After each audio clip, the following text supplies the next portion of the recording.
Hello, Great. ladies and gentlemen. There we go.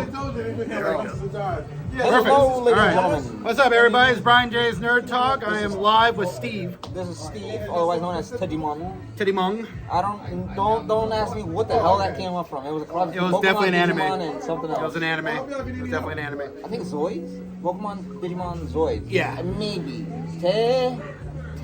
So today, Yeah. today we got a lot of big news today. Earlier this morning or the afternoon, like around 12 o'clock, the teaser trailer for Dune Part 2 finally premiered today. It was incredible. And then like 30 minutes later, J. Michael Straczynski, the creator, writer, and showrunner of Babylon 5, announced that they're doing a Babylon 5 animated movie that's going to be coming out this year or early next year. And so he announced that on Twitter. He brought back some of the original cast that's still alive to voice the characters for the movie.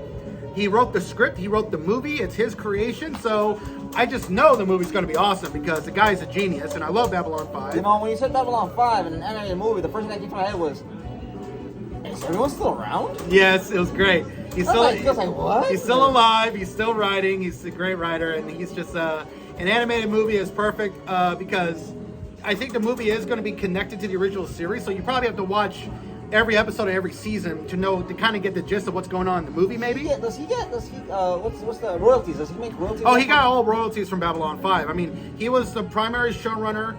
He wrote 92 episodes of the 111 episodes. He wrote the scripts for all 6 or 7 movies, including this movie. Suck at writing. Including this movie. He wrote the script for this movie. So this has been his franchise. It's been his baby for over 30 years. And he was the only writer for season 3 and season 4. He wrote every episode of season 3 and season 4. Like, because Warner Brothers did not want to pay for a big writer's room. So he was like, screw it, I'll just be the only writer. I'll just be the only writer. Technically, Warner Brothers did right. Because it's because of the decision that the series became out to be such a success. Yeah. Now, if it were a modern day Babylon 5, oh my god, that'd be a terrible show. Well, J. Michael Straczynski's always been ahead of his time, and he was always woke and progressive. I mean, Sensei was a fantastic series. I don't refer to it in that sense. I refer to it as with modern WGA writers, Hollywood writers that just write the same. Well, I mean, knowing the way things are, because there's so much content, they probably wouldn't hire the best in the business to work on the show. They'll just hire anybody that would just have like connections or some type of a graduate degree, and do not hire anybody. Probably has rich parents. Out of it. Probably has rich parents, but they're not. If their parents are rich, all the more reason to say. Yeah, I know. Probably a trust fund baby, right? But J. Michael Straczynski was a great writer who was, I think, with the original Babylon 5 series, he was one of the few Democrats working on this series, but he was such an incredible writer. He made a great series that was appealing to everybody, but was still very progressive and very liberal, but it just had great writing and great characters. It was just so incredible. But because Warner Brothers did not want to pay for a big writer's room, he was like, screw it, I'll just be the only writer, because the average episode costs like $750,000 an episode. Mind you, back then, that is the equivalent of what Disney spends on one episode of anything. Well, the most expensive shows were Star Trek shows. The average Star Trek episode cost $3 to $5 million an episode. You know what's funny? $3 to $5 million, and when you say it today, it's like... It's nothing. It's nothing. It's really nothing. That's nothing. And then you look at today's Star Trek episode, and you're like, is this the same amount of money? And mind you, it was a time... The time and what was accessible. Accessible back then in the 70s, 80s, and 90s was limited CGI, was limited props, and was limited character design. And they were the most expensive shows on TV. I mean, the most expensive episode that Star Trek done was the season 4 premiere of Star Trek Deep Space Nine.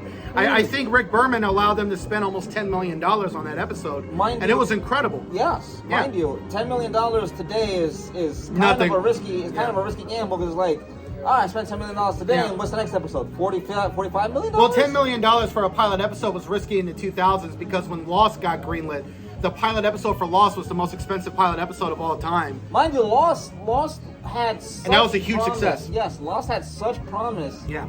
The way that the series ended, a little bit, kind of foretold. I'm one of the few people that love the series finale. I didn't love the last season, But I loved the last episode. That was my favorite part of the season. Mind you, it's still one of those series you'd want to go back to. You want to reminisce. You want to enjoy. You want to be able to tell, listen, this was good writing back in the day, and today's writing doesn't compare to it in any shape or form. Yeah, well, it depends on the show. There are still some shows that have great writing, but they're usually written by people who have great credentials, or already great writers, or people that actually did their homework and were good writers. Well, like Ronald D. Moore still can knock it out of the park. I think For All Mankind has been amazing. Well, I'm not doubting that there are some good writers. That there are a number of good writers still today. It's just there's so much content, so they're going to hire anybody. They hire whoever. They hire that one. It's like we're spending hundreds of millions of dollars. We got to get somebody. The fiction of a celebrity. You got to get somebody. Gossip, serial edition of underbox mattresses. They hire that fan fiction writer. I don't know why, because they made a fan fiction. You can't even depend on the older writers sometimes too, because like the new Gossip Girl series was a big disappointment. They had Joshua Safran, who was one of the key writers in the writers' room of the original Gossip Girl. Well, the reason why the original Gossip Girl was so great is because of those showrunners. Joshua Safran by himself made an absolute clusterfuck. It was well, that's the thing. That's the thing is you either have one really talented person with some small known ones that can help carry the show, or you have one really talented person to fuck everything up. Yeah. And then the worst case scenario is you have some hack who can't do shit, let alone write a column of the beginning was here. As the first line of any script sentence, they can't do that, and they manage to somehow destroy an entire franchise. And I just want to let people good news, and we're going to get into the writer's strike in a couple of minutes. But we're also going to get into we got to talk about Dune first. We got to talk about Dune first. But I just want to let Babylon 5 fans know that the live action reimagined by J. Michael Straczynski for the CW can definitely get picked up for series at the CW if the writer's strike doesn't go on for too long. In fact, even if it goes on for a while, that series can still get picked up because Warner Brothers is all in on Babylon 5 because they're trying to go back into their IP to make money on their streaming or whatever. Well, and they have a fantastic assortment in their vaults that they can go to. Yeah, and they also know that J. Michael Straczynski can write every episode, so they know they don't have to spend a lot of money for different writers, and they know they can just pick the series up. He's going to write it out. He's got the story. He's got another Babylon 5 Bible. So good news for us, but this animated movie, Warner Brothers has knocked it out of the park with anime movies for the most part. Well, see, no, the thing what is, do you think? The thing is, Warner Brothers, when it comes to animation, their animation teams, and I don't refer to well, we need to insert political whatever thing. Their animation teams as a whole are very capable. Yeah. The animation teams that work on the DC movies, shows, the animated ones, they're extremely capable. The ones that do any form of animated cartoon series, in a sense, I guess you want to call it that, they're also very capable. The problem comes down to this. How far is DC willing to go into their vault? How much do they want to risk on reviving an IP that has no need to be revived or even touched? For instance, there was a rumor of Warner Brothers, Discovery... Warner Brothers Discovery, thank you. Yeah. Warner Brothers Discovery having a fascinating idea of rebooting Courage the Cowardly Dog. No. Johnny Depp. No. And I think to some extent was Cat Dog. Yeah, I mean, we'll see where all that goes, but with their DC animated and their series, they've done better than Marvel. See, Disney. When it comes to like the animated stuff with Marvel and Disney, until What If came out for Disney Plus, most of their animated stuff just wasn't that good. What If was probably the best thing they had done. Excuse me. Not counting at least in the last 8 years. Not counting their classic films. Not counting the Disney princesses, which are all based on lies. Well, Marvel's animation back in the '90s was great. I mean, Marvel back then, X-Men. But with the new showrunner, I have hopes that will be good because the new showrunner that complained about The Witcher's writer room. He said after his bad experience dealing with The Witcher for 2 seasons, he said for the X-Men series, he made sure that all the writers were fans of Marvel Comics and the animated series back in the 90s. Because his bad experience made him realize that we need fans working on this shit. See, this is the problem. I don't know. This is why Marvel cinematics are doing a little bit poor now. Hit or miss. Why Star Wars films and TV shows are questionably entertaining. Even with having a great team, you might not have a great movie. Because Guardians of the Galaxy 3 looks like it might be the worst one. Yes. And it's kind of sad. I got my ticket. But it is engraved in the cinematic film culture of all history and lore. It's kind of like the movie version of movie maker, writers, and everything in the Bible. Their version of a gospel to me, is a third film will always suck.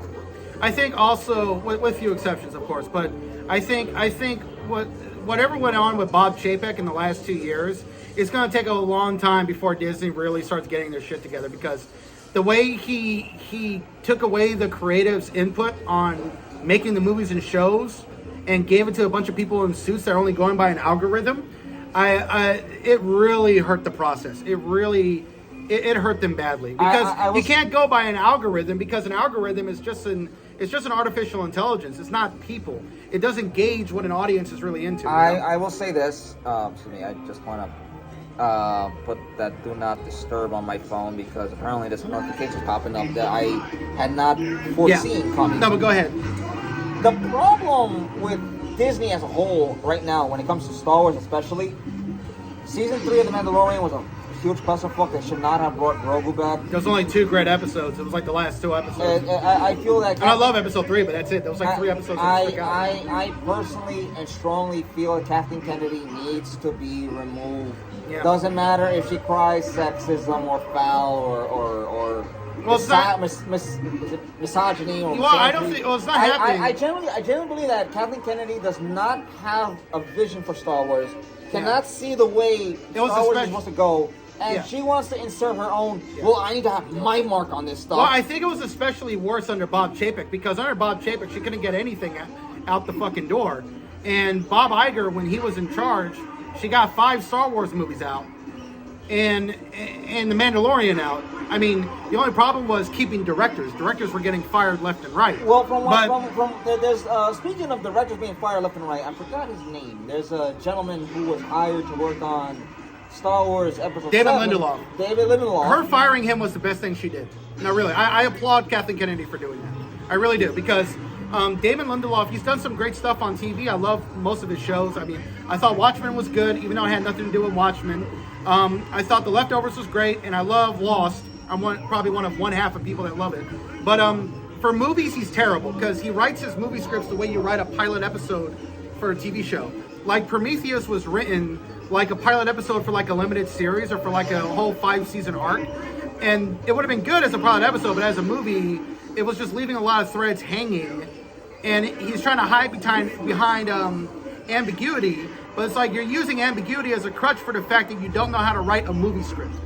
He doesn't know how to write a movie script. Tomorrowland was terrible because of that fact. Because Tomorrowland was setting all these things up for like a movie franchise or for a TV show, and none of it went anywhere in the movie, and it was a terrible movie. Listen, I will confess, David Lindelof is great at writing maybe the pilot episode, the pilot and first episode of a series, television. Yeah. As a film, he should not be the co-director. He should not be the main director. That's why he got fired. He should be under the assistant director or whatever. That's why he got fired, because I'm pretty sure Kathleen Kennedy read the script with Bob Iger, and they're all like, this script is going nowhere.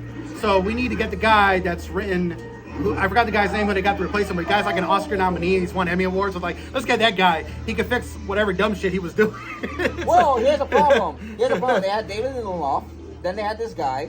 They could not change the fucking script. They tried to rehash it, and it ended up turning into what The Force Awakens is. No. This is the Jedi Order movie. They got the new guy on who was fixing the script. Now, because of the writer's strike, I don't know if he completed everything, but production on that movie is like 1.5 years away. So if the writer's strike doesn't go on for 100 days, he has plenty of time to get back to fixing what he was fixing. If the writer's strike goes on for 101 days, let's be technical. Maybe 154. 154 days. 6 months would be terrible. If the writer's strike goes past the end of this year, or gets close to the near ending of this year, Kathleen Kennedy will be terminated, because Star Wars Episode 7.2, 810, whatever the fuck episode's called. 9.5. 9.5 will not be released, and her job is... Right. Well, it depends on what Disney does with the movie scripts. If they allow the movie scripts to go through before the writer's strike, or if they got special permission from the Guild to where they could complete those scripts, then they'll be on easy street. But for the TV shows, they're going to be shit out of luck. Season 4 of Mandalorian will be infinitely delayed. A season 2 of Ahsoka will be delayed. A lot of shows are going to be delayed. If this writer strike goes on for 100 days, it could be catastrophic. But before we get into that, you want to watch the teaser trailer for Dune Part 2? Let's do it. Okay. I'm going to put on this script. I fucking already got it. All right. Let's see here. Warner Brothers. All right. So full disclosure. You can put it against yourself. Captions. Yeah, I can do that. Full disclosure, I finished reading the Dune book by Frank Herbert, which is an absolute masterpiece. I give that book a 10 out of 10, but a 10 out of 10 is a low rating. It's more like a 15 out of 10. It's more like a 20 out of 10. I mean, that book is an absolute masterpiece, and it was so groundbreaking and so influential. Okay, I have to, on behalf of people who are watching perhaps your channel or my channel that are not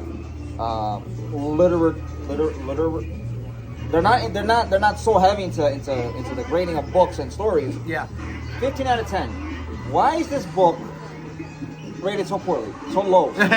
So low. 10 out of 10. Now, why is it rated so high? I would say, well, I mean, the character development is great. The world building is incredible. The science and the mythology and the religion and the way Frank Herbert was able to include some fantasy elements. I mean, Frank Herbert's doing his science fiction, but there was a lot of stuff in it that was kind of magical, but he did it in a way that could be backed up by science or the usage of psychedelics or whatever else. Unicorns and mushrooms. But the spice in the world and also the way he kind of deconstructs the hero's journey or the hero's myth and the savior complex. He analyzes that in a really great way that is so, like, it subverts expectations in a way that was brilliant, and he was one of the first writers to do it in science fiction. Before subverting expectations became a thing, Frank Herbert was doing it all in the 1960s. And it's just such an incredibly well-written book. It won the Hugo Award. I mean, it influenced Star Wars and influenced so much. So, well, I want to say this: if 10 out of 10 is on a cinematic rating, or 5 stars out of 5, a 5 out of 5, what would this book's true rating be? Is it a 75 out of 100 or something? More like 100 out of 100. Okay. It's incredible. It's incredible. Now, but I will say this, though. Okay, so Dune Part 1 adapted the first half of the book. And I'm telling you all, the second half of the book is the best part of the book. And Dune Part 2 is adapting that book. And Denis Villeneuve is a humongous fan of the book. And his adaptation of Dune Part 1, the first half of the book, was so great because he was faithful to the book. And he kept the maturity and the intelligence of the book, but made it appeal to a big audience with the way he adapted it. And it was so brilliant. And with Dune Part 2, it looks great. So let's watch this teaser trailer. It's a 2-minute trailer, and here we go. Trailer! Behold! Onward!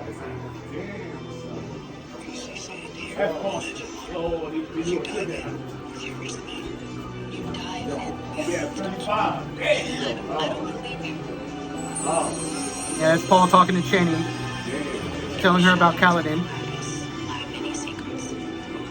That's Paul's mother,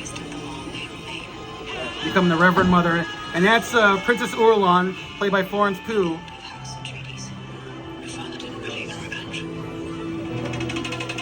Paul, Lady Jessica, his mother.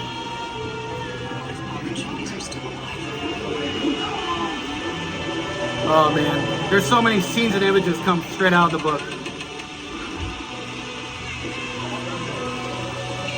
Water of Life scene. Oh man, and we got Austin Butler playing Fade Harkonnen. It's calling the worm. Oh man. And a lot of this is CGI, but it's very practical effects too.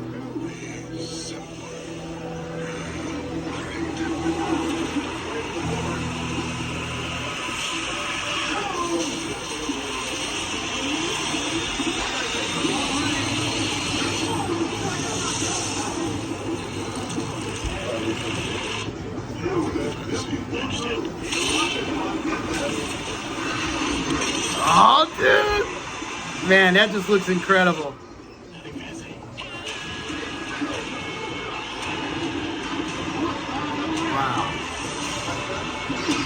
And Javier Bardem, who plays a Stilgar, he's having like a religious experience seeing that.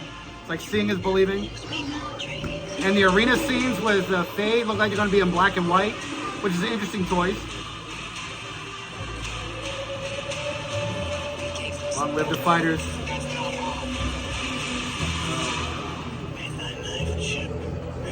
Yes. Oh man. That's just, and I finished reading the book on Monday, and I'm looking at this teaser trailer. Every scene came right out of the book. I was like, holy shit. I'm gonna be very honest. The fact that they have the second part of the book in the works to be turned into a film is quite exciting, because yes, there are many elements that are emerging from the book. However, the choice of what they're doing effect-wise is also really appealing. Oh, it's great. Visually, it's just so unique. And this, I feel like this movie could be a big hit because it's coming out at a time when people are starting to feel superhero fatigue. People are kind of getting tired of Marvel. They're getting tired of superhero movies. And so now we got science fiction movies and westerns and all these other type of genres that have a lot more room and space to be a huge success. I want to say I don't believe it's superhero fatigue. I don't want to say it is fatigue. I want to say the acknowledgement is that the superhero genre with a large number of the movies are getting weaker too. The movies are getting weaker. The political undertone and messaging is coming off a little too It's preaching. Way too aggressively. Yeah, and you know me, I'm a leftist, I'm a liberal, but this is just preaching to the choir. I want to say it's something. Just super preaching. I want to say something. This man here, this individual, if anyone's going to try to get stupid with here, this individual here is a leftist who has the viewpoints of what many may consider, well, it's just a left arm. And I'm telling you, it's badly executed. I'm the one that's telling you this. It's like, it's so preachy. It's so like woke in the worst kind of way, where they're putting the politically messaging over the story and the characters first. And what made J. Michael Straczynski so great was that he put the characters and the story first and then put a lot of his beliefs into the characters and everything else. But that's what makes his shows so passionate, so great. What's made Sense8 so great. And what's going on with Marvel Phase 4 and a lot of other shows and movies, and even the CW as a network towards the second half of the 2010s, where every show felt like it was preaching to the choir. It's like there's a way to execute and there's a way that's not. Think of it like this. When you have too many cooks in the kitchen making a damn pie, that's not a pie. I don't even know what the freak that is. I can't even think of an appropriate and the Dune book is very progressive. Frank Herbert was also very progressive, but what made his book so great was that he was questioning and criticizing people in authority. And he made Dune and Dune Messiah and Children of Dune and God Emperor of Dune as well. It's like a warning to people to not idolize your heroes too much, to always question your leaders, no matter whether you agree with them politically or not. Always question people that are in positions of power. And that's what made the core of Dune and Dune Messiah so great as a book, and why this movie can really be great, because with Paul being this Messiah figure, it's not viewed as a good thing. It's viewed as a curse, at least in part one. It was viewed as not a great thing. See, I want to say this. You can be progressive, conservative, liberal, Republican, Democrat, it doesn't matter. You can be a rightist or a leftist. The problem is when you interject your own view of things. First and foremost, and also lying to your audience too. That's not a good thing too. No. Like Ben Shapiro is supposed to be conservative. Whoa. I want to interject here. I want to avoid the political side of things. Okay, but I just want to mention one thing about Ben Shapiro. Like, he's a conservative, right, Republican. The last movie came out last summer was very woke and progressive. Like, it was the opposite of what he preaches. Yeah, Gina Carano is a woman who's going around killing all the bad guys and basically doing the husband's job. And his audience was criticizing the movie for being too woke.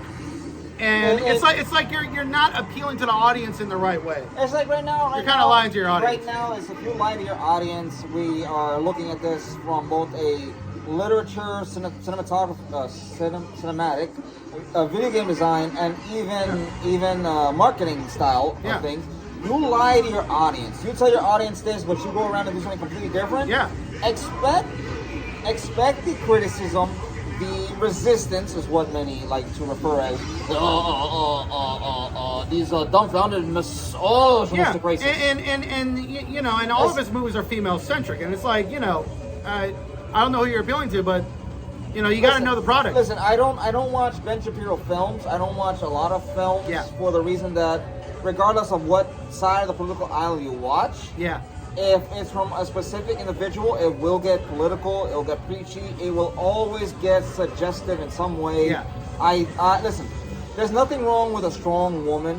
There's nothing wrong with a strong woman who's flawed, imperfect, and has a lot of issues and faults, because that's what allows people to be drawn, to be able to be attracted, and to be able to understand and grasp that said character. Right. The problem is when you have a Mary Sue right off the bat, I can do all this without any sort of explanation. And anime isn't perfect from that perspective either. Anime has plenty of female characters that are super overpowered as well, but there's always like the way Attack on Titan did it was kind of smart, because the female character in that show is way overpowered. Which one? Mikasa? Mikasa's clearly overpowered. I mean, she's kicking everybody's ass. But what made her so great was her love and her connection to Eren. Well, I want to say this. I want to say this. I mean, she is boy crazy over that guy. She is obsessed with that dude. You mean she's Eren? Yandere? Yeah, she is Yandere. She is just obsessed with that guy. She has a Yandere affection for Eren, but she's not a Yandere in the term that she'll kill somebody that's not her talking to the inside. And with Sword Art Online, it's the complete opposite. The main character is a man. He's super competent in everything. He kicks everybody's ass, and all the women are in love with him. All the women. You know, any woman that meets him is in love with him. Since they made, I think the movie was Sword Art Online Progressive something. I like that movie. The second movie is where good. Basically they got rid of the harem and they just focused on Asuna. I'm like, yeah, you should have done it from the start. I like that. I like that. They should have done this from the start. There was no reason to have all the other girls fall in love with a guy that's going to reject them anyway. But before we move on to our next topic, I just wanted to say, what makes Dune the book, especially Dune Part 2, so fascinating, so interesting, is that Jessica, the Bene Gesserit are the only group of people, the only group of women who can change the sex of their child when the child is conceived. And she chose to have a son because the Duke wanted a son, and she loved the Duke so much she gave him a son, which completely contradicted and screwed up everything in the Bene Gesserit's plans, because the Bene Gesserit wanted her to have a daughter so that the daughter can marry Fade, who is the nephew of the Baron Harkonnen. And the Harkonnen Fade was genetically engineered by the Bene Gesserit, and they wanted Fade to marry Lady Jessica's daughter, so that child that they conceived would be the Kwisatz Haderach, would be the Lisa Ad Khalib, who would be the Messiah for the Fremen and for Arrakis. But Jessica completely screwed that up. She had a son named Paul Atreides, who ends up being the Kwisatz Haderach, and so now he and Fade are two opposing forces designed for the same purpose who cannot exist together. They cannot coexist at all. And her screwing that up because of her love for the Duke changed the Bene Gesserit's entire plan of what they wanted to do. I want to say this. It was an incredible, and that's what I loved about Dune, was that this was the first science fiction book where the female character was technically the main character. It was Lady Jessica, because her choices influenced the entire story. It changed everything. It changed the Bene Gesserit. It changed the entire course of history, and it was all a woman's decision, which in science fiction literature in the 1960s was unheard of. That never happened. I want to say this because I can only go to Star Wars for such references. You are never able to predict the future to that extent. Even the Sith nor the Jedi weren't capable of doing such a thing. The only ones capable of doing that, and I will need to have some time to recall their name, was a race. This is in the expanded universe because it's from the Star Wars The Old Republic. I believe they are mentioned in the Knights of the Old Republic. But it's a race that has trained themselves to be able to have the ability to look through the Force, though they're not Force sensitive. Yeah. And the Jedis were, when George Lucas created Star Wars, he loved Frank Herbert's Dune, and he was influenced by Dune Messiah, and Children of Dune when he made the Star Wars, the first 6 movies. And the Jedis were very much influenced by the Bene Gesserit as an organization. Yes. But the Bene Gesserit, they can predict the future, but not everything happens exactly the way they predicted it. And Lady Jessica choosing to have a son completely shocked him. And Lady Jessica, I hope this gets explored in Dune Part 2, but in the book, it's discovered that Lady Jessica is the daughter of Baron Harkonnen. And Baron Harkonnen is not into women, so I don't know how he was able to conceive a child with a Bene Gesserit. Maybe he did like a donation or something, or sperm or DNA. I don't know what it was. You know, let's not speculate. Well, I'm not going to speculate. But the Baron had a child, a daughter that he had no idea who it was, and the Bene Gesserit, the woman, gave birth to Lady Jessica, and Lady Jessica ended up marrying or being the concubine to the Duke, and gave the Duke the son. So Paul Atreides is the grandson of Baron Harkonnen, and Fade is the nephew of the Baron Harkonnen. So you basically have Baron Harkonnen bloodlines, and in Paul's case, Atreides bloodline, fighting for the future of the galaxy, for the future of Arrakis, Dune, for the future of the Fremen. I mean, it's just one of the most in-depth, complex, multi-layered stories ever written. In a way, it sounds like Riddick was inspired by this. Yeah, Riddick too. A lot of stories. A lot of stories. That's the thing. Dune has inspired so many good and great works, but there's never been a great adaptation because the book is so dense, and directors and studios have been just afraid to do it. But the Sci-Fi Channel was the first one to actually do it. They did a good job, even though the production value wasn't great. And then they did even better work with Children of Dune, which I love. And now we're getting this from a director that really knows what he's doing. But those are my thoughts on Dune Part 2, the teaser trailer. I'm looking forward to the movie. I love the book. And let's talk about, you want to talk about the writer's strike? Yes, I want to talk about the WGA and how stupid they are for trusting Adam, whatever his name is. The guy that is Adam screws up everything. I support the WGA in all they're doing. The writers are totally getting screwed over financially. Like, they've gone from writing for 22 episodes plus residuals to writing for streaming services with 10 episodes or 8 episodes and no residuals. You know, here's the problem, is that the moment that companies, corporations, Disney, Netflix, HBO, which is another thing, CBS, and all the others that I have not named, have decided to do streaming service exclusives, writers are screwed over. And writers saw this coming because when you move a series off of a cable provider, a cable channel that is providing the resources for you to get additional income, advertisements, commercial breaks, slogans, all that other crap. You literally lost out. They should have done the strike years ago. They were going to do the strike in 2020, but COVID delayed it by 3 years. When the COVID shutdowns happened, it delayed it by 3 years, and everything and then with the rise of inflation and the fact that only a certain amount of writers and creators are getting like the best deals, and most writers are totally getting screwed over. It's this was like 3 years incoming basically, but every organization, every guild supports the Writers Guild. They're supporting what they're doing, and the DGA's negotiations are coming up in a couple of weeks.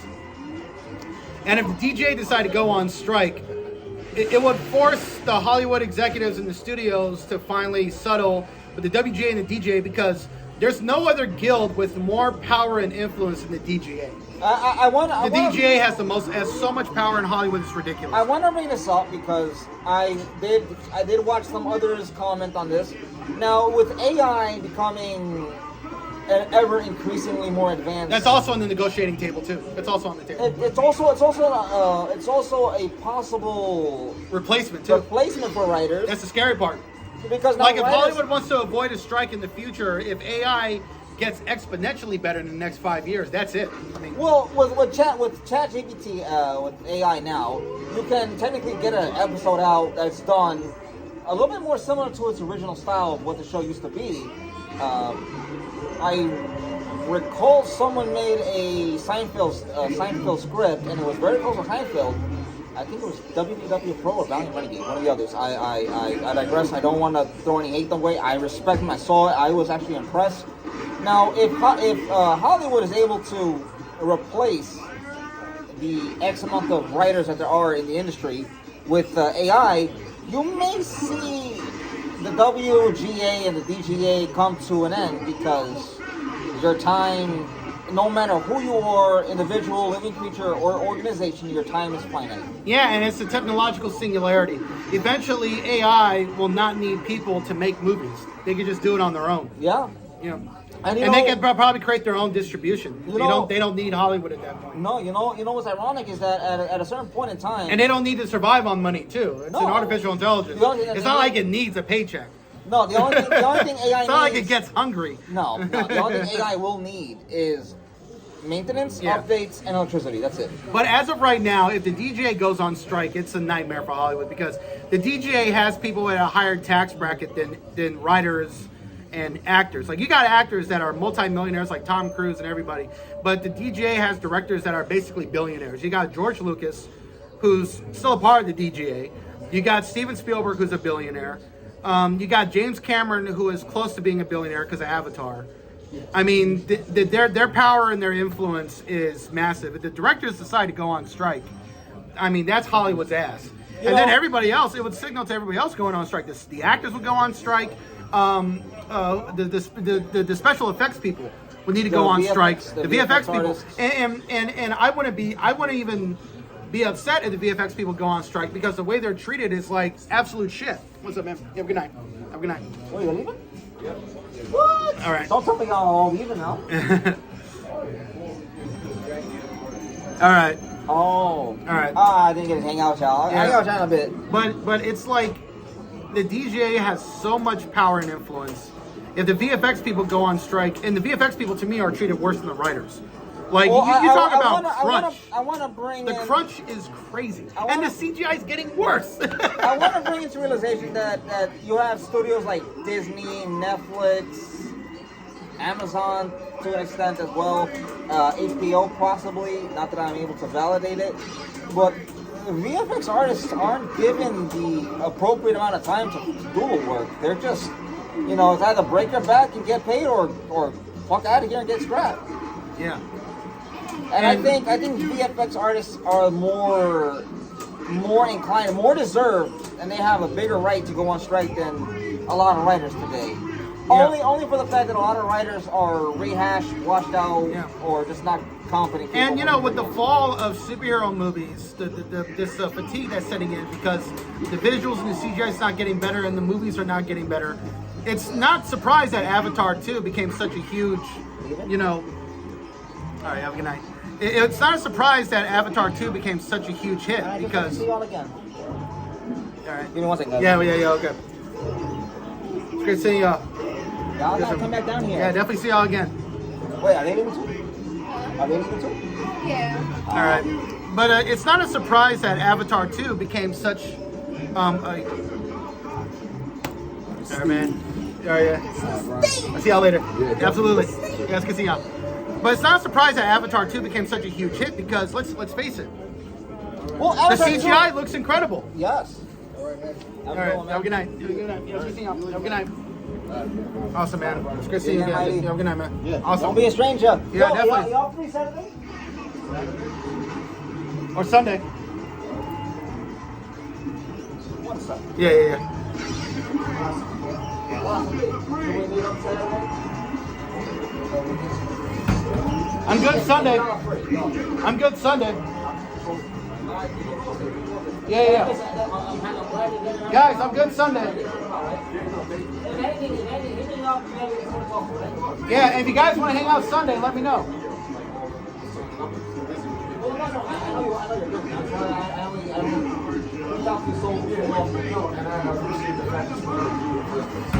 All right, cool. Welcome. Have a good one, Red. All right, that was a short intermission. We were seeing some friends we hadn't seen since like last year. But I want to say so. He hasn't seen them since last year. I've seen them recently at a funeral. So. Oh, that sucks. Who died? Who passed away? I don't. You don't want to talk about it? Okay. Talk about it on air. Okay. We'll talk about it on air. When we're not on camera. Yeah. We'll talk about it later. That's something that audience. I appreciate and I thank you all for being sympathetic. To us, and being patient. Thank you. And being patient. Thank you. But I want to say this. Avatar was a huge success. Why? Because part of it is a little MCU Marvel fatigue because the CGI is getting worse. And Avatar, as we mentioned, it's not just the CGI. It's not just the CGI. But it's the big writing. part. It's the politicization. It's everything. It's everything. It's the fact that it's a combination of everything. The story just is garbage. But the CGI is getting worse. And when you look at Avatar 2, people went back in theaters to see that in droves because the CGI and the visuals were so breathtaking, so not beautiful. Not to mention the story. It came out at the perfect time. Not to mention the story was not this typical Hollywood Disney preachy shit that comes out. It was about a man being a man, protecting his family, and a positive. It had what made Avatar 2 so great is that it had positive masculinity, where a man was being a man, defending his family, defending his life, his family, and his home first and foremost, as a man. And it was great. It was done in a positive way. It was also about a man connecting with his son that's not his favorite son, too, in the end of the movie. That was also really powerful. But yeah, and the visuals were just crazy. I want to say this. I don't want to say negative, toxic masculinity or positive masculinity because just as there is toxic and negative, there's bad things. There's the same thing for femininity as well as all the other shit. So I'm going to stay away from that. Yeah. I want to say but it was good to see that in Avatar. Oh, yes. Yes, it was a breath of fresh air. I told you, too. I told you. Yes. And you were like, you didn't think that was going to be the case. But I'm like, bro, I saw the movie. Believe me. This is the most, like, it's a progressive movie, as a man, I felt appreciated that I wasn't being ridiculed or attacked. I was like, okay, I can get behind this. I'm going to be honest. That's what was so great about the movie. It was about a man being shown in a great way. This is about a man being a man, protecting and providing for his family in the way that he saw it as necessity to ensure their well-being. Yeah, and it was seen as a positive. Now, it did also put what's her name, Natiri as well, and it was also seen as a positive too. Like in the beginning of the movie, one of my favorite moments is when Jake is fussing at his kids for almost getting killed in battle. And he's fussing at them. And what was so great about that scene was that Neytiri was very quiet. And a lot of really great family households, when the father is fussing at the kids, the wife, the mother gets really quiet. And because the father is doing his job. And what was so great about that movie, Jake is doing his job, and Neytiri got very quiet until the end of the conversation. Listen, it was so great. So the way that the family the way in all normal functioning families, I want to say that because I want to be very traditional or whatever very clear. When the mother's job is to raise, educate, and teach them, the father's duty, and it's not a job, it's their duty. So even if they walk away, they have to come back and do it no matter what. So or they're deadbeat. Another man will do the job. Even if you're a deadbeat, another man will do the job. Now the father's duty is to rear, protect, and guide. Yeah, that's how it normally works. Yeah. I don't want to get into a political area where feminism and this and that and this and this. No. But that's what the concept was for the roles traditionally. Yeah, in ancient times. Historically, in ancient times, and even, but because of economics, things have switched a lot of time. But I'm just saying, the way that was portrayed, the way that was written, I was like, this is great. This is not what we're seeing in Marvel Phase 4. This is not some anti-man thing going on. It was such a refreshing film. It was so great. Now I want to talk. But James Cameron is an activist. But you see, he's an activist, but he puts character and story first. He talks about the story, and he says this in every interview. If the story's not there, no one's going to give a shit. No one's going to care about what he's preaching. Yeah. I mean, no one's going to care. So I want to say this. Ladies and gentlemen. If you want to preach something, and I really hate seeing this fist a lot, no matter for what movement, I hate seeing that fist. I'm fine with the fist, but I get what you're saying, yeah. You understand why on a political level, and most people who are political will also understand what this means. Yeah. And we're sickle. The point is, James Cameron is an activist when it's a necessity and when it's unnecessary. Yeah. When it's not necessary, he's giving you a story. He's teaching you something. He's telling you this tale this all this time. And I want to mock Disney. I'm going to mock Disney with that, so I'm allowed to say it. Yeah. Now, James Cameron can do it because he's a visionary. He knows, he sees, he understands. Most people who tend to be directors that are activists don't, and so they just throw a lot of shit together and see what sticks at the wall. That's what their films are. That's what their TV shows are. Mm-hmm. Now, moving on from James Cameron, I want to talk about Marvel. You don't want to talk about anything else with the writer's strike? Oh, well, one more thing I want to say, though. If this writer's strike goes on for 6 months, it will be catastrophic to the TV industry. And a lot of writers will lose their careers. I want to say this. It will be horrific. I want to say this because I wasn't sure if I should say it. So I support the writers. The studios, just come to an agreement. Give them what they want. Give the writers what they want. Because in 20 years, you don't have to deal with them anymore. In 20 years, you're not going to have to deal with this shit. Just do it now. Because with the technological singularity in 20 years, you don't have to hire. You only need maybe 2 human writers You and only 3 need AI. maybe 1 human being working on the writer's room, right? In 20 years, if the writers go on strike, they'll be like, goodbye. Everything is done by AI. Everything is done by artificial intelligence. So just give the writers what they want, because in 20 years, you're not going to need them. I want to say this. And all the good writers will be dead by then, really. So you wouldn't even need the writers by then, because all the good writers would be gone. All the great writers are going to be dead. Some crap high school fan fiction writers. It's not surprising that my favorite movies are made by people whose careers started in the 70s and the 80s, like James Cameron, Ronald D. Moore. I'll be right back. Okay, pause for a second.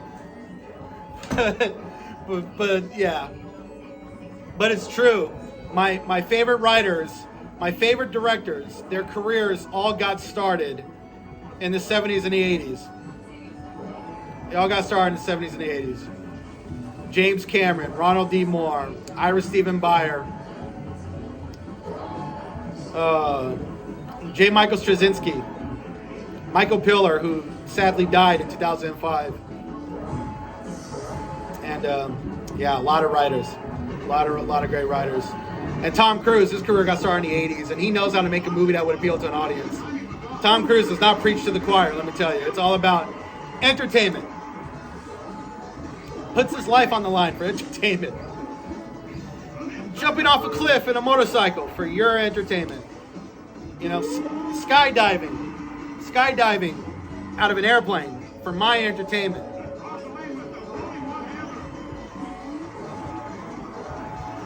Crazy. And now he's going to try and go into outer space to film scenes in the space station for my entertainment.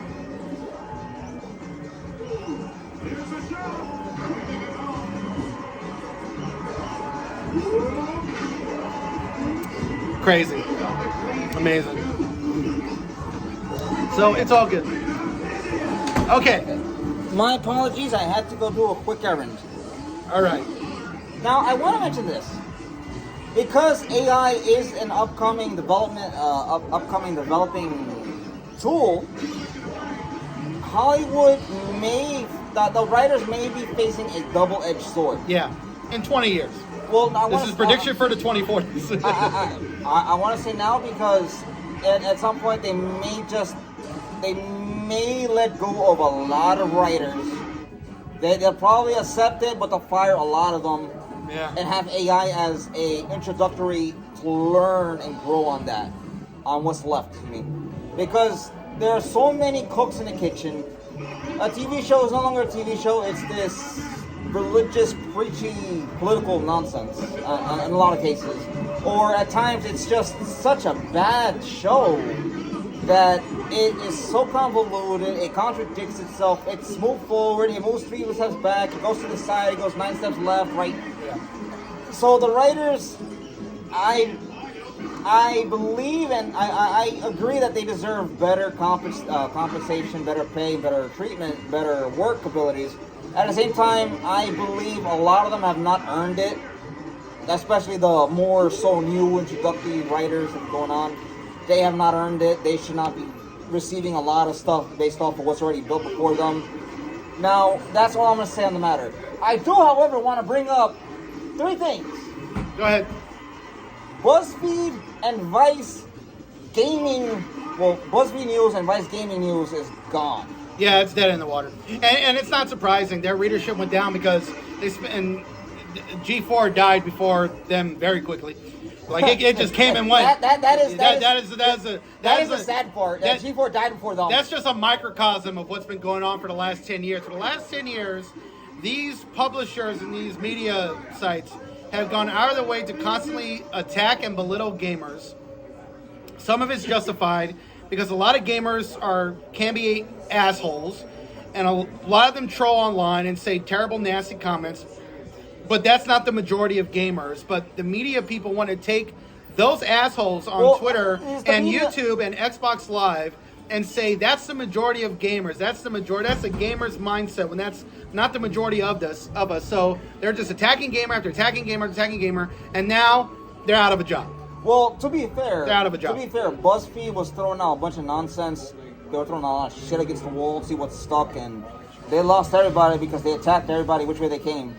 Some of the worst clickbaiting articles too. Oh my god! I mean, and Vice was even worse. Vice was just as bad too. Vice, and I used to love to go down. And I used to love Vice. 10 years ago, I was the biggest fan of Vice. No, I know people who are so sad about the loss of Vice, and I'm telling them you are a lost cause. I used to love Vice. I used to love Vice. Vice was very anti-capitalism. They were very anti a lot of things. Well, I'm fine with that, but don't preach to the choir. No, Talk about the news. Because what made Vice in the beginning so great was that they talked about the news objectively. And they were talking about shit that nobody was talking about. And then it became all about... Corporate. No, it didn't become that. It all became about like white supremacy, anti-corporation, and anti-men. Anti-capitalism. Anti-capitalism, which, I mean, capitalism isn't great either. That's just coming to an end as far as I'm concerned. But at the same time, I want to say this. It became very biased journalism. They became the thing that they were criticizing.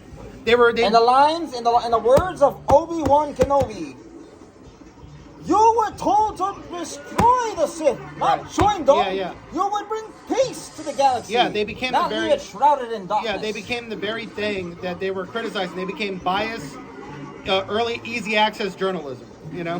Now. Am I going to shed tears? No. For the people at Vice, no, you deserve it. For the people at BuzzFeed, unfortunate, but it's what you decided to sell with. I want to mention Kotaku being blacklisted by Nintendo. Kotaku? Oh wow. Now, Kotaku was great when Jason Schreier was working there. Once he left and went to Bloomberg, that was it. Kotaku fell apart. And then on top of it, it's still falling apart. I just wish that they would fall apart and shut down faster. Yeah, Kotaku's last best year in journalism was 2019. 2018, 2019, when Jason Schreier... That was mostly all Jason Schreier. And maybe like Jason Schreier's article on the work environment of Rockstar Games, in making Red Dead Redemption 2 was such an impactful article. It changed their entire work culture. Yes. Changed everything. Now, I want to mention one thing. When it comes to Jason Schreier, I may not agree with the guy on some issues. Maybe because he is sucking up to whoever will give him more money. However, he does a good job when it comes to reporting. Yeah. And though some aspects he leaves out, he doesn't answer, doesn't address, but he does a good job nonetheless. Yeah. Now, there is another thing that I wish to speak to you about. The Marvel show, Blade. Which is not a show, it's a movie. apparently it's not even going to be about Blade, it's going to be about his daughter. It might as well be about Blade. It might as well be a show at this point. It's taking forever to get made. I mean, I think they got a script ready, but they got to... Listen, ladies and with the writer's strike, we don't know now. Ladies and gentlemen, let me tell you this. Wait, it's going to be about his daughter? You right about that? From what I've seen. Let me look that up. Oh, that would drive me insane. Of course, that would be the new MCU MO. It's not the MCU anymore. It's the MCU. Well, that's what Phase 4 was about, MCU. But from what I've read, on certain sites, was that it's going to be about his daughter, or it was bringing his daughter into the spotlight. It's PG-13, so I'm not going to watch it. It's going to be a watered-down movie. Wait a minute. Oh, no, it's Mia Goth, who's playing Dracula's daughter, which would be great. And they're bringing in her MCU debut. Oh, God, this is going to be terrible. So, ladies and gentlemen... never mind. I love Mahershala Ali, but I'm sorry, this is just terrible. No wonder he's sick and tired of doing this movie. Because he really thought the movie was going to be about him when he put on that cap back in 2019. And this is the dumb shit he has to deal with. If I were him, I would just quit. He can't. He's under contract. Prolong it, stall it out, be sick, call in sick days. This is so bad. It's going to be a terrible movie. So, ladies and gentlemen, as has been stated before by many But you know what? It won't be as bad as the Spike TV show. We can definitely assume that. There are a lot of things that are better than that show. You ever saw the Blade Spike TV series? It got canceled after one season. That was the worst fucking show I ever seen in my life. Well, let's put it like this. It'll be worse than a Spike TV show. It'll be absolute dog crap compared to the Fox Blade movies. Maybe not as bad as Blade 3. Maybe not as bad as Blade 3 was bad. Blade 3 was just terrible. And it's nothing against... And it was Wesley Snipes' fault. I got nothing against Wesley Snipes, but Blade 3 did not follow played accordingly, appropriately, or anyway. Yeah. Blade 1 and 2 were masterpieces. To the writers, to the crew that worked on it, you guys did a phenomenal job. Yeah, the first Blade was really good. Blade 2 was okay. The third movie was just terrible. But as I said, third film, you know, the third film, and Blade being PG-13 too is just, I don't know. Well, you got to introduce the daughter somehow without having her decapitate someone's head. Oh no. Mind you, she's decapitated more people in the comics than in the movies. I mean, Deadpool's still going to be rated R, but PG-13 Deadpool movie would still be good. As long as Ryan Reynolds is in charge, both versions would be good. I mean, you saw the PG-13 Deadpool too? No. It's so funny. It's so great. Once Upon a Deadpool, I was so happy I bought that movie. It was great. Listen, I'm a strong believer of it. Leave it alone. You would love it, I swear. If you gave it a chance, I'm telling you, you would love it. That's the problem. Is that I'm at the point where like, rated R films are and he made it as a just in case. That was the best part about it. He did a PG-13 Deadpool 2, Once Upon a Deadpool, because he knew Disney was buying Fox. So he did that version of the movie to let Disney know, if you want to do a PG-13, I'm down. And that's what made the movie so great. It was just so funny. It was so good. Listen, I have seen Deadpool in theaters twice. Deadpool 1, But Deadpool 3 is apparently R-rated. It's apparently rated R. I hope so. I hope they stick more closer to the comics. Boobs, thin clothing, less clothing, almost none there. And they're going to bring Wolverine's daughter, bring the same actress, and let her just wreak havoc. Let her chop motherfuckers down. See, Logan was so great because they introduced a girl, they introduced his daughter. Laura? No, X-23. Laura. Right. I just call her X-23. But they introduced... But X-23 is not technically his daughter, it's his clone. That's a daughter. I'm sorry. But anyways, what made Logan so great was that they focused on his daughter, who was an important character, but they never ignored Logan. It was still all about Logan. It honored the character. It showed so much love to that character. And Logan is one of the greatest superhero movies ever made. Mind you, I want to say this now. With the way that Disney Marvel is planning to do the X-Men horrible dirty. I don't think so. I think they wouldn't fuck that up. I think they will. According to their political preaching. With Bob Iger back in charge, that would be the first thing he fixes. I doubt it. It was because of him that they got the woman, I believe it was a woman, in charge to do the mutants because she doesn't want to call it X-Men. It's there's women, so it's X-Women. Well, they got rid of her. They still call it X-Men. Did they still call them mutants? Right, but they also call them X-Men. So, but I'm fine with them taking the men out. It's just like the reason for it was just kind of stupid. It's like, okay, the reasoning just felt ridiculous to me. X-Women, men is still in there. Gotta get rid of women. Yeah. It's got to be X something. No. It's just called X Mutants. So they were mutants. I mean, it's not a bad. They were mutants at one point, but they're not anymore. No. They're like, yeah, this is not a bad title. Maybe they could say X-Humans, right? That sounds a worse title. That's really. That's way worse. That's a Bollywood film. That's a Bollywood film. Disney made a Bollywood film with multi-billion dollars. Oh gosh. It shouldn't make any money. It's it should make a couple $100,000. It's a Bollywood film. The worst, but it's I definitely think, yeah, Bob Iger can fix that. And then the Fantastic Four with Mila Kunis playing the Thing, I don't think that's true. That was so ridiculous, it couldn't be true. Listen, if in the case if it turns out to be true, I'm just gonna laugh my ass. I'm gonna be like, you know what, the Fantastic Four movie is cursed. It will never be a good movie. No matter who's in charge, it's never gonna be good. I'm gonna say this: the first Fantastic Four movie Fox made was okay. Was spot on accurate. It was okay. It wasn't good. It wasn't terrible. It wasn't good. It wasn't great. The second movie was awful. The second movie was awful. The second film, I don't know why. That was the worst sequel. I don't know why they even decided to make Galactus Cloud. I remember 2007 was like a bad year for superhero movies because Spider-Man 3 was fucking terrible. And so Fantastic Four 2 came out like a month later, and that was awful too. Like, superhero movies were dog shit that year. Now, again... Oh, and Ghost Rider came out that year too, the first one. Oh. That was an awful, awful movie. Listen... I was riding the bus all throughout Harlem telling everybody how bad that movie was. Listen... I was just preaching. I was like, don't see this fucking movie, it's shit. Listen, when it comes to rated R Marvel characters, Disney just wants to go with a handheld, it's okay, baby, I'll cover your eyes when it gets violent type of It doesn't even matter the rating. The movie has to be good. I mean, it's... Listen, if you're going to use any rated R characters, Make it rated R. Yeah. Stick to what they're good at. Don't make it PG-13. But it doesn't have to be rated R for it to be dark and grueling. It just has to be a well done movie. Like look at The Dark Knight. The Dark Knight was a really, really violent, disturbing movie, and it was PG-13. But I mean, most people wouldn't even realize that until you saw the rating. Like if you saw the movie, you would assume it was rated R. I mean, it was one of the most violent, most intense movies ever made. I want to say this. The Dark Knight was able to get away with it because Nolan is a real visionary. Christopher Nolan is a visionary. 2, Batman doesn't use guns. But what makes Christopher Nolan great, and this is why it doesn't matter the rating with the superhero movies. If you understand tone and atmosphere, you know how to create an intense, engaging tone and atmosphere.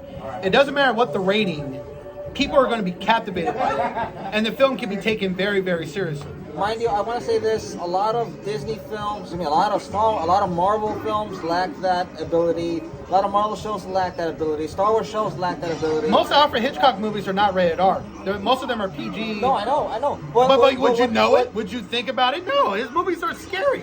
Some of his movies were terrifying. Mind you, if you ever, and I recommend you, ladies and gentlemen, watch the interview with Alfred Hitchcock, where he speaks about his visionary practice. He talks about atmosphere, and he talks about the atmosphere, tone, how to create vision, intensity, the direction, the setting, everything.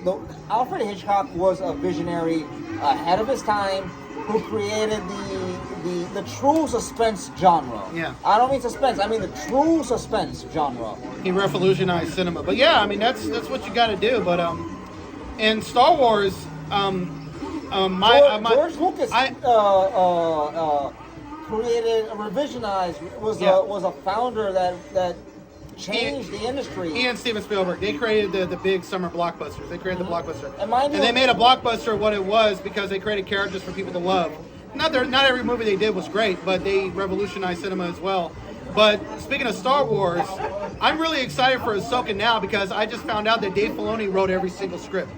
He wrote all the episodes. So now my hype level has went from here to now it's way up there. Dave Filoni wrote every single episode. So I want to mention one thing. I'm binge watching Rebels right now. I'm watching the important stuff. I'm going to say this right now. I did not like Ezra at all. I did not like the fact that Kanan was portrayed as Master Ram Koda. In the sense that Ezra was Galen Marek or something. Yeah, I loved it. I loved Ezra. Like it because I love Kanan.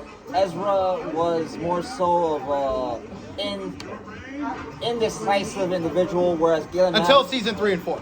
Until later. And Galen because that was the thing. He was an indecisive teenage boy who was annoying, and then he goes through training, he goes through hardship, and then he gets like, okay, this is what we got to do. This is how we do it. No wavering. No wavering.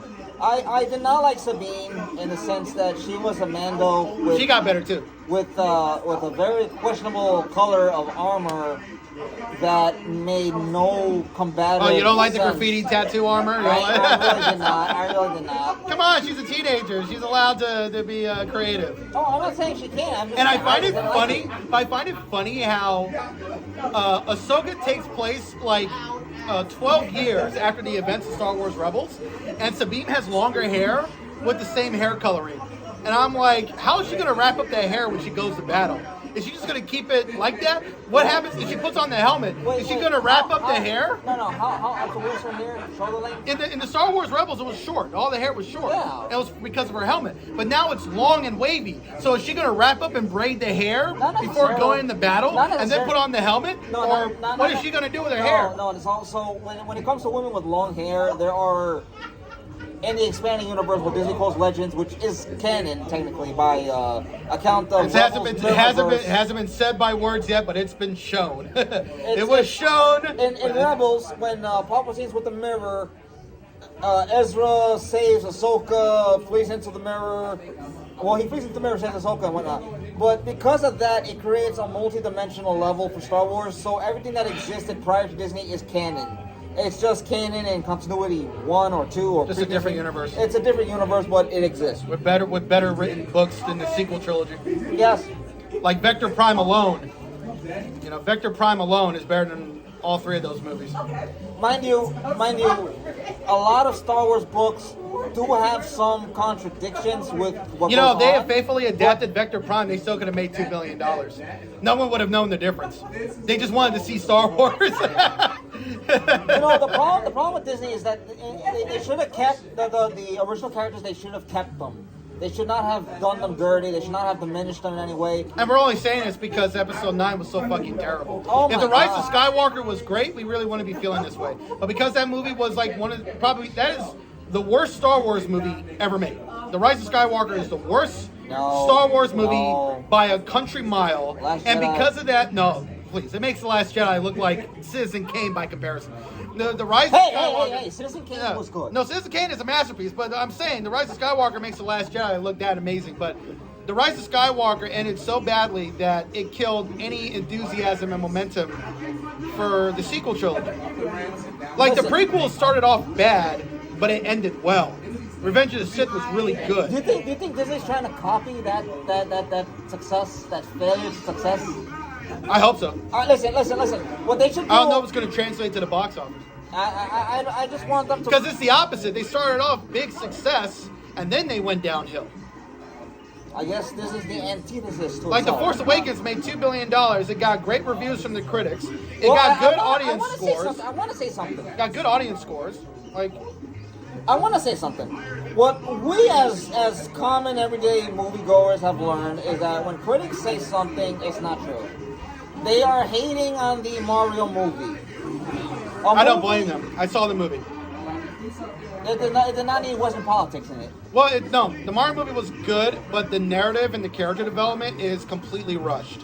Like the first, the world building that should have had more time and focus, they basically sped run through all that shit to get to the action and to get to the references. And then one of the coolest moments in the movie happened out of stupid fucking reasons, where Mario is trying to plan. Let's put a warning. Well, here. spoiler alert for everybody. Thank Okay, you. so spoiler alert. Mario is planning with Peaches how to get to his brother, Princess Peach. Peach? Yeah, Princess Peach. Not Peaches, not Peaches. Mario is planning and strategizing with her on how to save his brother Luigi, right? And so they don't know how to strategize or don't know what to plan, and they were like, wait a minute, we have the best plan. Let's use Mario Karts. And then comes all the carts, and they're just driving on a freaking rainbow. Now, I'm sitting there watching the movie, and I'm just busting out laughing at how stupid it was, but people are enjoying it. And this is how the movie is so successful, is that it does a good job at appealing to the lowest common denominator. It appeals to stupid people, and that's why it works, because it's mostly appealing to kids and families. Who the fuck is going to tell the difference? Who's going to tell the difference? The film was made and marketed towards kids, the children, the youngest demographic, and then the parents, and then adults. And that was all in the theater. I was the only person there without a kid. Everybody else, every adult that was there brought like 5 kids. In IMAX. In IMAX, by the way. That's not cheap. Mind you. That's an expensive ticket. Mind you. Nintendo has profited from this film. It's made $1 billion, and I understand why, but it is not a great movie. Is it a good video game adaptation? Yeah, but it was a movie that was made to the lowest common denominator, and it was a huge success. I would argue that you can make a kids movie that appeals to the lowest common denominator, but also remains smart and intelligent, like Disney animated movies, like Frozen, like Wreck-It Ralph. Even Big Hero 6 was smarter than that movie. It's like, hey, whatever. It made $1 billion. It's okay. I want to say Nintendo really pulled through and showed the West. You don't need to make a fantastically awesome film. You just need a good film. No, you just need to make an entertaining movie that will appeal to everybody, and it can be woke enough to where it's not alienating. Because Peach does a lot of shit in the movie that she doesn't do in the game. Like, Peach is doing martial arts, she's doing matrix moves, she's kicking everybody's ass, she's like super competent, and nobody fucking cares. It made $1 billion. I mean, nobody cares. I don't know Kids why don't care either. I don't know why there are critics saying that Peach should have been more blah blah blah. I'm like, You never played the game. you've never played the game, have you? She doesn't do anything in the game. She doesn't do anything other than get her ass kidnapped. Yeah. To be fair, I mean, she's a force to be reckoned with. which is why Bowser brings like every army from everywhere to take her on. At the same time, the movie, she is a very active princess. She is a proactive princess. Mind you, this is how you write a strong, modern, independent female character who can kick everybody's ass without being Mary Sue. I thought you were on diet. Why are you drinking soda? I'm drinking water too. But It does not make any difference. You have more sugar inside of your body than you have water. Here's the thing. Peaches is technically a Mary Sue in the movie. But because it's an entertaining movie, and she's still flawed, and it's she's actually a nice character, and she's still feminine but pretty badass. It doesn't get the type of criticism that on YouTube by YouTubers that it probably would have in almost any other situation. But I saw the movie and it was good, but I'm glad I didn't have to pay a lot of money to see it. I saw it for free. I got a free ticket, so I was happy with that. Oh, speaking of which, I recovered my 7-Eleven account, got my points back. I'm like, yeah, save that for some soda. Good job. Yeah. Anyways, but shout out to 7-Eleven, sponsor of the video. All right. So and our second sponsor, well, that's our second sponsor. Our first sponsor is Action Burger. Yeah. So what's our next topic? Our next topic is going to be a nice one. Let me find my paper. We're going to be speaking. Anyways, we're going to be speaking about the whole debacle that is going on with the excitement, the craze, the incredibly unexplainable phenomenon that is Armored Core Fires of Rubicon. Armored Core 6, yes, it looks fantastic. That gameplay trailer was great. Oh my god, no. The fact that they showed you, what? I shouldn't be pre-ordering games, but I want to pre-order that. Yeah. They showed 5 models so far, thus far, with about 12 weapons. Yeah, one mecha on the ground and flying in the sky.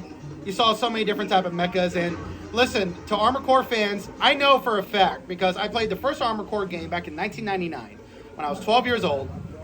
And I got my ass kicked. I didn't get past the first level at all. But I enjoyed it. It was a fun game. I know for a fact Armored Core 6 is nothing like the Souls game. If you're going in that game expecting Elden Ring or Souls game, you're going to be disappointed.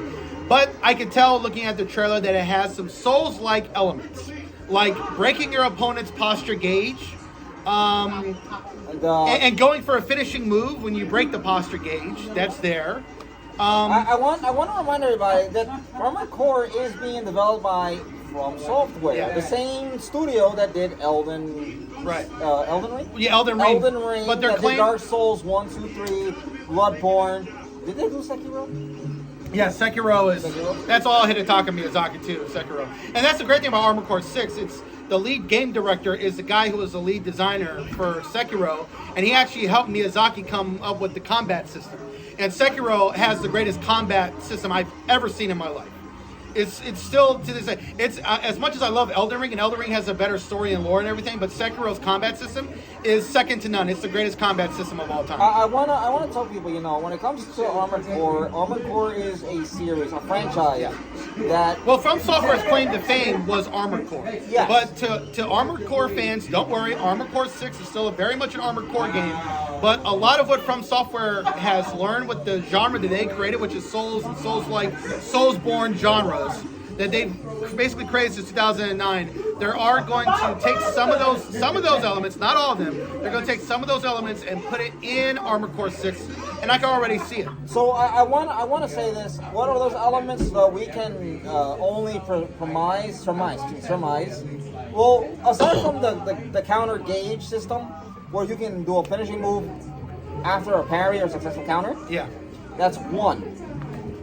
What may also be into it is your timed evades, which is in every Armored Core game, but it might be more so further on a mechanic because of the success of the Soul series and implementing that into an Armored Core game. Yeah. So if you time at the perfect moment, you'll be able to punish your opponent. Yeah. I would surmise is one. And it's also not going to be an RPG game. It's not going to have RPG elements either, because it's basically a runner shooter type of mecha game. You're going around shooting and killing, and you're upgrading your mecha with parts and new stuff that you're acquiring during the game.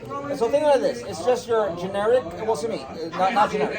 It is your typical arcade style Armored Core game. Yeah, it's going to be like Gundam, but the Gundam game that From Software made back in 2010, which is the toughest Gundam game I've ever played in my life.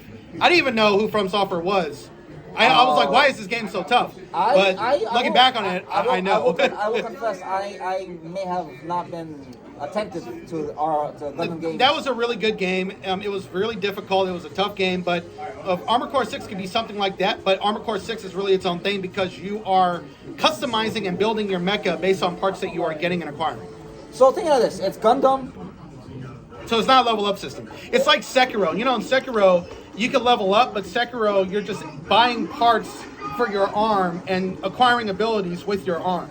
Listen, I want to go back to Armored Core 4 trailer, and that is the mech I'm going to build.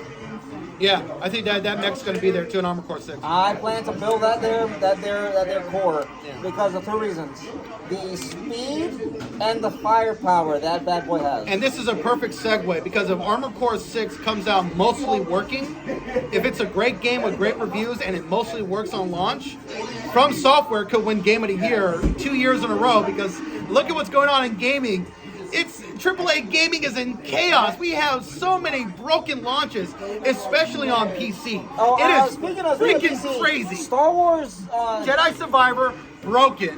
Forspoken broken. What's that game? Last of Us Part 1 broken. Terrible launch on PC. The worst launch. The Last of Us. No. Redfall is a disaster. It is the worst game that Arcane has ever made. Is that the game? Last of Us? Well, The Last of Us Part 1. It came out on PC. It was terrible. Broken. Horrible launch. And Redfall is even worse. Redfall is Arcane's worst game. It is a first-party AAA release for Microsoft exclusive, and the game is so bad. I have now changed my position. I really do not want Microsoft to acquire Activision Blizzard. I really don't want this to happen because Microsoft is so incompetent. Phil Spencer is so incompetent. It's such a clusterfuck in Microsoft Game Studios that I think the UK's done everybody a favor in blocking the merger because of cloud gaming, because Microsoft just can't get their shit together.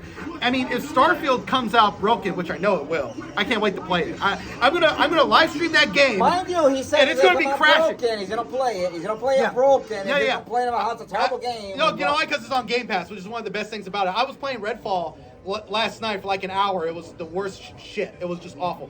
But Starfield, I'm gonna download it, pre-download it. I'm gonna play it, and it's gonna be broken on launch. And I'm gonna live stream it. I'm gonna play it, and you're gonna see all the crashes. I'm gonna try and crash through the map. I want to see if I can get to like the white spots in space. You know, if I'm flying in outer space, see if I can get to like the area you're not supposed to be in.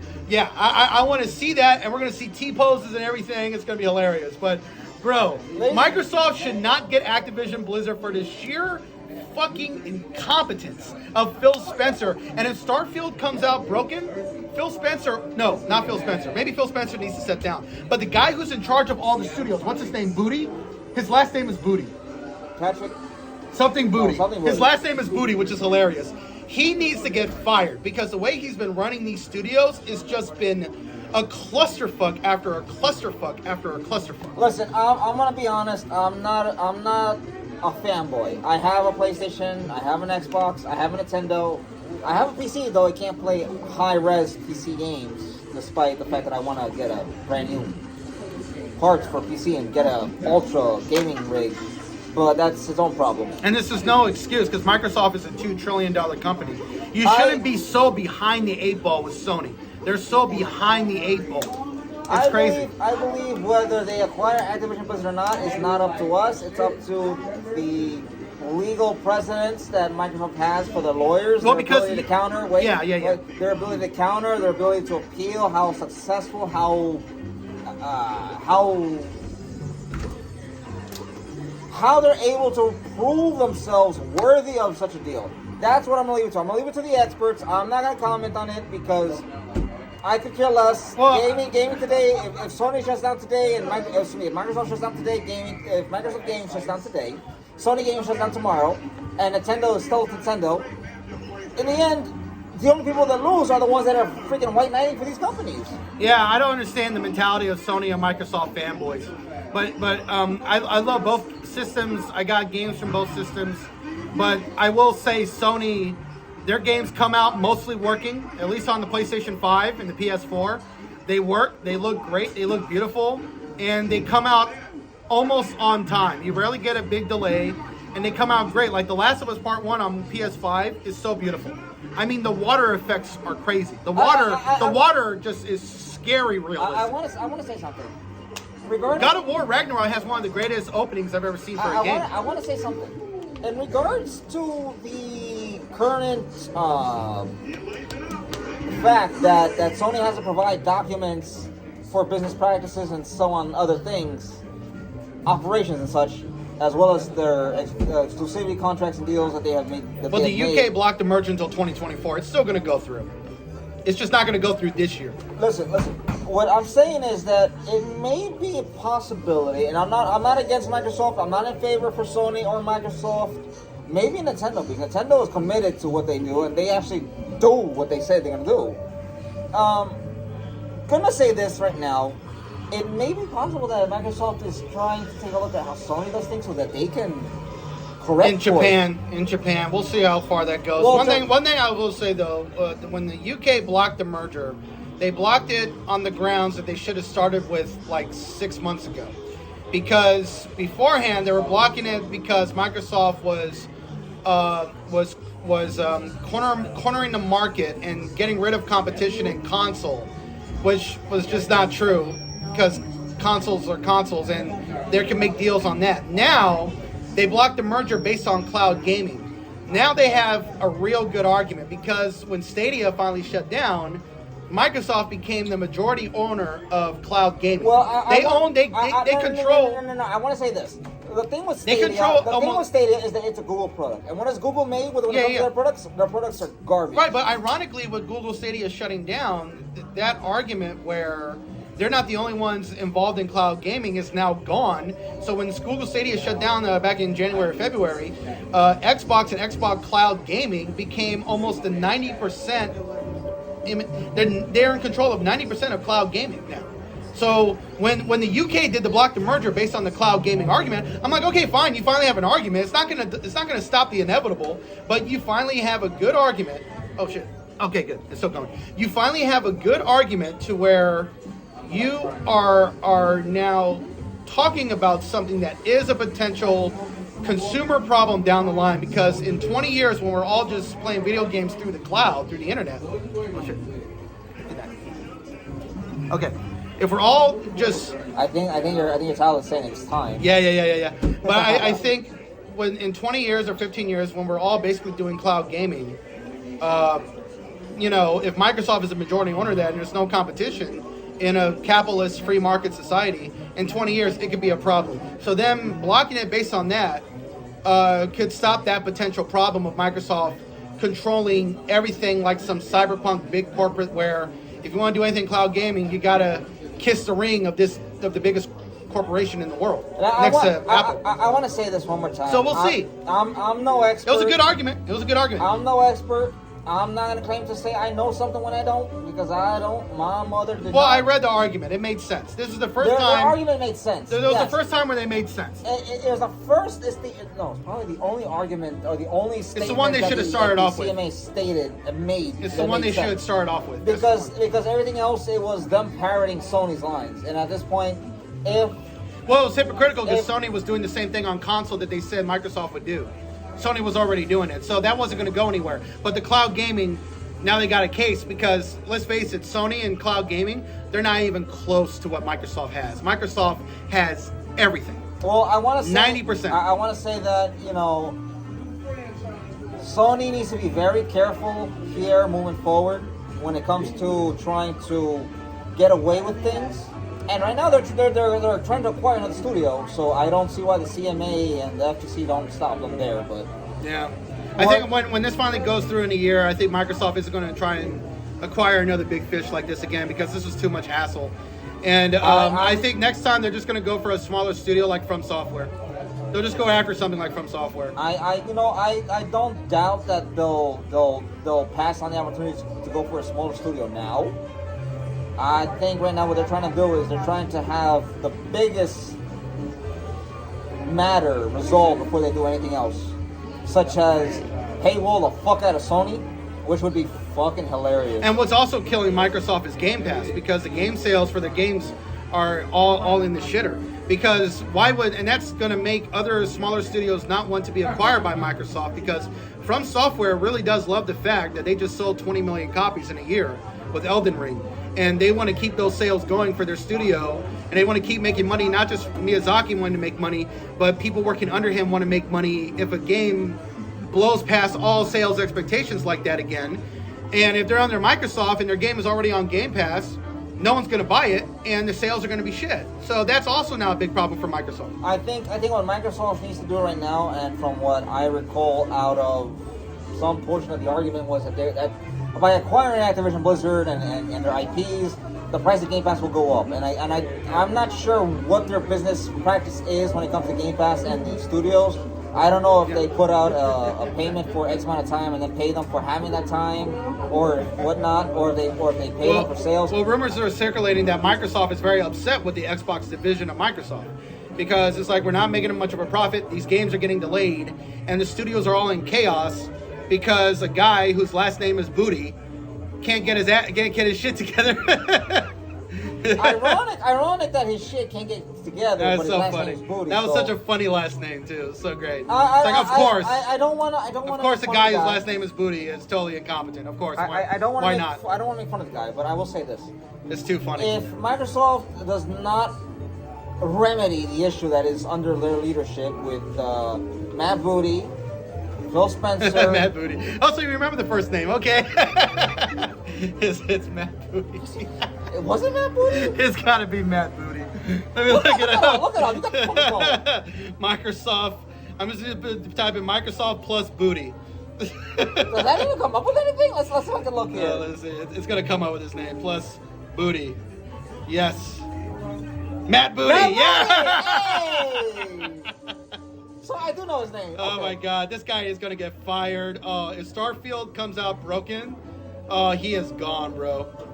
He and Phil Spencer have got to go. You got to get someone who's gonna crack the whip. And Perfect Dark is in development hell. And where is Fable? Fable is like, we saw one cinematic trailer and it just disappeared.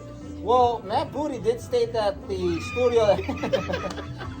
He stated the studio making Fable said they'll show and share when they have stuff to show and share. Yeah, it's so like, I'm under the impression that either they have a partial build up and running that's working, they have maybe all the writing done, and they're trying to do the design. it's not coming out until 2027. I don't know. It might be another Cyberpunk. But you know what's funny? You know what's funny though? I feel like Matt Booty's hands-off approach with game studios has led to all this chaos, because he does a hands-off approach, and it's not working. Like Redfall is another example of this is a worse launch than Halo Infinite, because at least the first 2 months of Halo Infinite, it was well received. The multiplayer was good, the gameplay was good, the main campaign, the story was good, it got good reviews, it got a good response, but the chaos happened after the first 3 months, where you weren't getting any new content, there were no real maps, not a whole lot of game modes, and it wasn't going anywhere. So this is worse. I want to say this. You know, if Matt Booty is not given a stern lecture to be more hands-on, if Phil Spencer is not told get this shit together, then regardless, even if Microsoft does acquire Activision Blizzard King, it wouldn't make a difference, because their development, Why? The development would be atrocious. Who's this going to benefit? And who does this benefit? It'll just benefit their Game Pass, but Call of Duty games are already broken. Call of Duty Modern Warfare 2 is nowhere near as good as Call of Duty Modern Warfare 2 from 2009. It has less game modes. It has arguably less maps. And the gameplay is designed where any freaking noob can get good at the game. That's what annoys the hell out of me. You don't need any skill to get 5 to 10 or 20 kills in the game, because all you have to do is stand in one place and listen to people's footsteps. The footsteps are so loud, like you can hear everybody in the map. It's like anybody can get a kill. I literally stood in one spot and got 6 kills in a row because I'm listening to people's footsteps. It's just like this, hitting their steps super loud. It's like, you know, I don't know what is going on. I don't know if this was intentional by Infinity Ward, and if so, they should probably get new game designers in position. Yeah, and they need to do that. That's the thing. Like, Call of Duty has sold hundreds of millions of copies. I understand that the first Modern Warfare from 4 years ago sold 50 million copies, and Modern Warfare 2 is going to sell like 60 million copies. The sales are through the fucking roof. But you don't need to appeal to fucking noobs and scrubs to have huge game sales. Like, any scrub could do well on Call of Duty Modern Warfare 2. Even me, like, before I played Modern Warfare 2, I hadn't really played a Call of Duty game in like 10 years. I was playing it, and within 3 hours, I was getting better. I was getting better and better and better and better. It's like, I didn't require any hard work at all. No skill whatsoever. I just kept playing and playing until things started working in my favor. And it's like, why? That's what it is. But I believe that should be the end of it for us here, because we are definitely. I think my iPad is dying. I don't know. But his tablet's dying, and my phone is already giving me the little flits of low battery. So, ladies and gentlemen, I thank you. Yeah. I thank you for joining us for this conversation. Yes. I will be uploading this video much after my reactionary vid is uploaded for Armored Core Fires and Rooftop. Yeah, this whole video will be up tonight. Well, my video will be up as to whenever my phone allows me to upload it. Might be tomorrow, might be tonight, might be Thursday, might be tomorrow is Thursday, might be Friday, might be Saturday. I don't know. We'll find out. But, ladies and gentlemen, thank you again for joining us for this conversation, Roundhouse Topics of Nerd Talk, with Brian J's Nerd Talking with yours truly, Tejimun here. Yep. And to my audience that is tuning in now, or that is any questions in the comments, leave a comment down below. I'll get to it as soon as possible. And to fans, nerds out there, this is a great day for Dune fans, and this is a great day for Babylon 5 fans. We are in good hands. Ironically, with Warner Brothers, who are, let's face it, in financial chaos. I mean, when it comes to DC, I don't think they're ever going to get their shit together. But when it comes to this stuff, when it comes to science fiction, they're doing great. Science fiction, they're great. With everything else, I don't know. But I want to make one last comment. This has been great. This has been great. It's funny that for a company that owns a branch, an entire entity called Detective Comics, their realistic shit sucks. Yeah, when it comes to fantasy DC, shit, yes. Great. The worst thing for DC is that they're owned by Warner Brothers, because Warner Brothers just doesn't care. And most of those executives, as far as they're concerned, the only good comic book to ever come out with DC in the last 40 years was The Dark Knight Returns by Frank Miller. And I love The Dark Knight Returns by Frank Miller. It's a masterpiece. But that's not the only great comic book. That's not the only thing you should be adapting for the rest of your fucking life.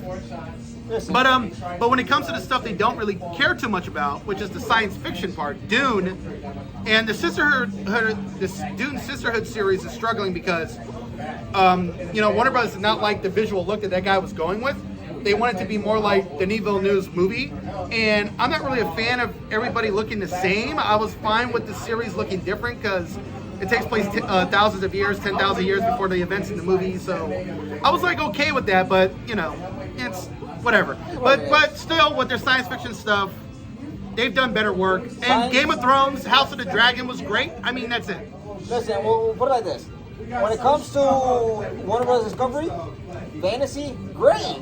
Science fiction, great. Superheroes, great. No. Superheroes. DC, no. They're animated. The animated is great. Movies. They're animated movies about superheroes. Perfect. Yeah, see, Harley Quinn was such a great series. That's how you do something that is woke and progressive in such a great fucking way. Harley Quinn is just a fantastic series, and that's how you do it. That's how you do it. And also the lesbian love story between Harley Quinn and Poison Ivy. That's something that the fans wanted in the first place. So they gave the fans what they wanted and did a great job with it. I want to say this. I have not watched it. I do know that Harley Quinn is a flawed and fantastically amazing character. Yeah. Amazing, fantastic character. The live action movies that they made with Margot Robbie, whatever her name is. No. Yeah, I heard. That's one great way to ruin a character. Her New York accent's not great. I think Lady Gaga's going to do a far greater job. Like, Lady Gaga is becoming a really great actress. She's a fantastic actress, and she's actually from New York. She's from the East Coast, and I think her Brooklyn accent doing Harley Quinn is going to be way more authentic. And I think she's going to give a great performance next year, and she might win the Oscar. She might win 2 Oscars if she's doing a song. That's a double night for her. I'm personally going to look at a video, see if I can get an audio clip of her doing a New York accent, her speaking with a New York accent. I will do my best to get that, and I will give my thoughts on it. She's gonna do the traditional old, rather Brooklyn Italian accent. I might criticize her. if she's gonna go for the old East Side Brooklyn accent, again, criticize her. West Side Brooklyn accent, criticize. I'm from Brooklyn. So the thought that she's got a New York accent, I want to know if it's gonna be Brooklyn, Queens, Bronx, Manhattan, Staten Island. What does she have? She's from Lady Gaga. I forgot what borough she's from. I think it's from Brooklyn or Queens. Let me look that up. But she is a New York girl. She's a New York girl. Don't matter. But that accent better be an accent. I don't want to hear her trying to, hey y'all, and all that shit or anything like that. And that was a terrible approach to it. I know. Excuse me. Yeah, Margot Robbie is good, but it wasn't great. Margot Robbie, I don't. Oh, so New York City, New York, Manhattan born. Great. Okay, so perfect. So yeah. she's gonna be. So she's she gonna can do have it. a Manhattan accent. She can do it. She'll be fine. All she has to do is remember the famous line of the taxi. Hey, taxi! I All think she has to remember. she probably would have to watch The Sopranos a million times because she was in The Sopranos for like one scene. I'm pretty sure she could do it. But yeah, I think if the Joker sequel is as good as the first movie, if not better, she could win 1 or 2 Oscars. Especially if she's doing a song with Joaquin Phoenix. They could both win Oscars for song too. So it's going to be great. But let's finish this up. All right, ladies and gentlemen. Again, this is Tejimun here. Yeah. This is a horribly angled. This is Brian J's Nerd Talk, and looking forward to the future. And we'll do a video next Wednesday. Next Wednesday, Next absolutely. Wednesday, yes. If I may have free time, so I may do a solo upload. I've been doing co-uploads with Brian J here. Now, look forward to any video from Brian J. You can find him at Brian J's Nerd Talk. You can find me at Tejimun here. That's Tejimun. For anybody wondering how the hell you say that, Tejimun. Anyways, thank you, ladies and gentlemen. Have a good night. Have a good night.